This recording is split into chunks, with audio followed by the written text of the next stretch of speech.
2009 ఎలక్షన్లలో ప్రకాష్ రెడ్డి మొట్టమొదటిసారి రాప్తా నియోజకవర్గానికి పోటీ చేయడం జరిగింది.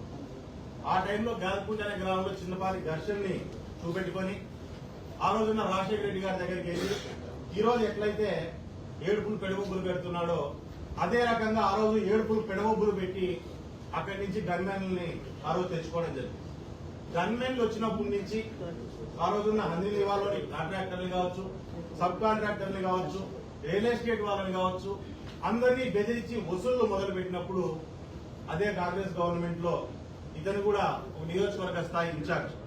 అలాంటి కాంగ్రెస్ గవర్నమెంట్ లో ఇతను నియోజకవర్గ స్థాయి ఇన్ఛార్జ్ గా ఉన్నప్పటికీ అదే కాంగ్రెస్ గవర్నమెంట్ ఇతని గన్మ్యాన్లను తొలగించింది. గన్మ్యాన్లను తొలగించినప్పుడు ఇతను ఏం చేసినాడంటే అక్కడి నుంచి ఒక వారం రోజులు 10 రోజుల వ్యవధిలో మన గుత్తి దగ్గర పామిడి దగ్గర నిలబడిన లారీకి 5, 6, 7 బ్లాక్ స్కార్పియో వెళ్ళి తగులుతుందన్నమాట. తగలంగానే అదే మామూలు నిలబడిన లారీకి వెళ్ళి తగులుతాడు. పాపం లారీలో ఎవరికి ఏం కాలేదు, ఈ పక్క బండ్లో వాళ్ళకు కూడా ఎవరికి ఏం కాలేదు. మరి మరుసటి రోజు నుంచినే మీడియా ద్వారా కావచ్చు, పేపర్ల ద్వారా కావచ్చు, తన కావచ్చు బయటకు వచ్చి మాట్లాడడం ఏంటంటే నాకు చాలా హాని ఉంది, నా ప్రాణానికి హాని ఉంది, నాకు గన్మ్యాన్లను ఇప్పియండి అని చెప్పని మీడియాలో రావడము, వేరే వేరే నాయకులతో స్టేట్మెంట్లు ఇప్పడం నియోజకవర్గంలో ఈ రకంగా ఒక పెద్ద హైడ్రామా ఆ రోజు చేశారు. ఆ రోజు ఉన్న పోలీసులంతా కూడా దాని మీద ఎంక్వైరీ చేసి ఆ వెహికల్లో ప్రకాష్ రెడ్డి అనే వ్యక్తి లేనే లేడు, అనుకోకుండా నిలబడిన లారీని వీళ్లేపై కొట్టారు కాబట్టి ఇతని గన్మ్యాన్లు అవసరమే లేదు అని ఆ రోజున్న కాంగ్రెస్ గవర్నమెంట్ లో ఉన్న ఆ రోజున్న పోలీసులు ఎవరైతే ఉన్నారో నీట్ గా రిపోర్ట్ తయారు చేసి ఇతని గన్మ్యాన్లు అవసరం లేదని తీసి పక్కన పెట్టారు. సేమ్ పాత కథనే ఈరోజు కొత్త రంగులు వేసి ఈరోజు మనకందరికీ చూపించే పరిస్థితి ఈరోజు చేస్తారు. ఈరోజు సురేందర్ గారిని చూడంగానే ఏంట్రా బాధ అంటే ఇందాక అన్న చెప్పినట్టుగా ఈ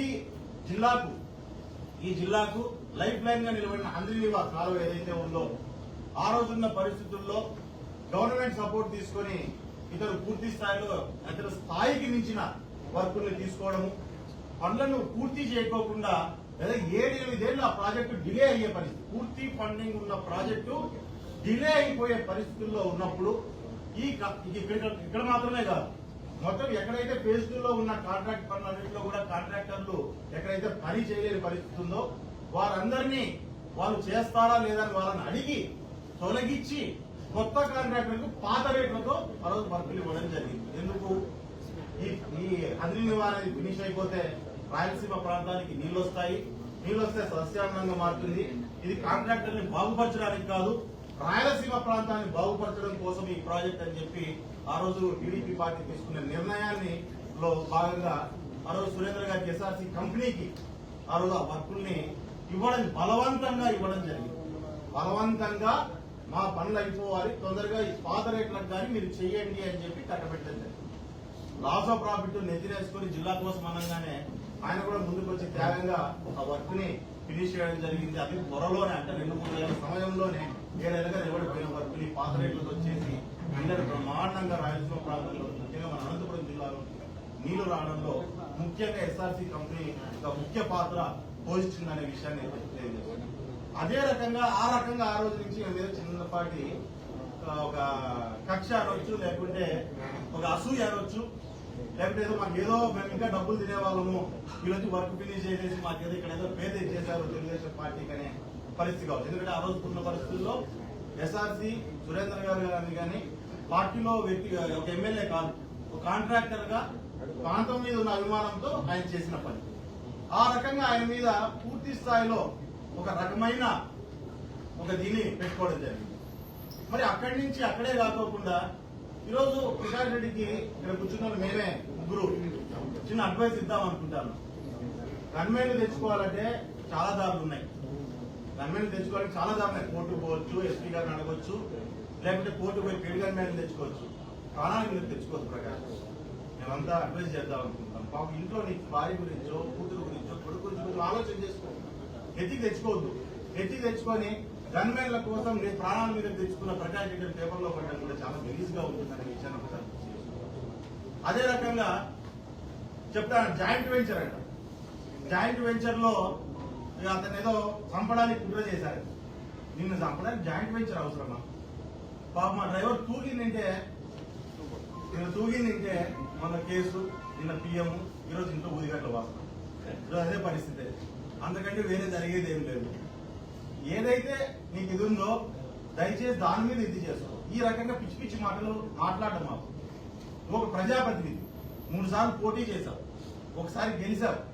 కనీసం ప్రజల్లోకి వెళ్ళినప్పుడు ఏ రకంగా మాట్లాడాలనేది నేర్చుకో. ఎన్నిసార్లు అయినా కనీసం మీ పార్టీకి ఫస్ట్ నుంచి వచ్చింది వెనతో పెట్టిన విద్య అనుకుంటా. ఇట్లా పిచ్చి పిచ్చిగా మాట్లాడు, ఏది పడితే సంబంధాలు లేకుండా మాట్లాడు. ఈరోజు ఏమన్నా అంటే జాయింట్ వెంచర్ చేశారు, నాదేమన్నా పీక్తారా? నీకు పీకడానికి నీ ఫ్రెండ్మా, లేదా నీ పార్టీ కార్యకర్తలా, నీ లీడర్లా, లేదా నీ ఇంట్లో వల్ల, లేదా నీ సుతంలో వల్ల మేము ఎవరు పీక్తారు? పో ఖాళీ ఉన్నాడు మీ లీడర్ ఆడ తాడేపల్లిలోని బెంగళూరులో ఉంటాడు. పోయి నువ్వు ఆయన 4 వీక్ జగన్ నీవు 4 వీక్తాడు సరిపోతుంది. ఏది 4 వీక్తారా? నాది ఏది వీకేది నీది? నువ్వే వీక్కోక జగన్ సరిపోతుంది. ఏదో ఒకటి వీక్కుంటే బాగా సరిపోతుంది. ఇవన్నీ పనికిమాలిన మాటలు. ప్రజల ముందుకు వచ్చినప్పుడు ఒక నాయకుడు అనేవాడు నియోజకవర్గంలోని సమస్యలు, జిల్లాలోని సమస్యలు ఇవన్నిటి గురించి మాట్లాడుకోకుండా ఈ రకంగా పిచ్చి పిచ్చి మాటలు మాట్లాడుకుంటూ ఇది చేసుకొని రావడం అనేది కూడా సరైన పద్ధతి కాదు. కాబట్టి ప్రకాష్ రెడ్డి ఖబర్దార్, నువ్వు మాటలు జాగ్రత్తగా రాయి. ఈరోజు నారా లోకేష్ గారి గురించి మాట్లాడుతున్నావు, సురేంద్ర గారి గురించి మాట్లాడుతున్నావు. వాళ్ళ లైఫ్ లో అచీవ్మెంట్ ఉంది వాళ్ళలో. ఈయన చిన్న వయసు నుంచి కాంట్రాక్ట్ చేసుకుని ఈరోజు వందలాది మందికి ఉద్యోగ అవకాశాలు కలిగించారు. ఇదే నియోజకవర్గంలో ఒక బాధితైన ఎమ్మెల్యేగా ఈరోజు రోడ్లు కానీ వాళ్ళ చెరువులకు నీళ్లు రావాలని, బీటీపీ ప్రాజెక్ట్ కంప్లీట్ చేయాలని తపన పడతానాడు ఆయన. అట్లాంటి వ్యక్తి గురించి నువ్వు మాట్లాడాల్సిన అవసరం లేదు. అన్నిటికంటే ముఖ్యంగా నారా లోకేష్ గారి గురించి నీ స్థాయి ఒకసారి ఆలోచించు.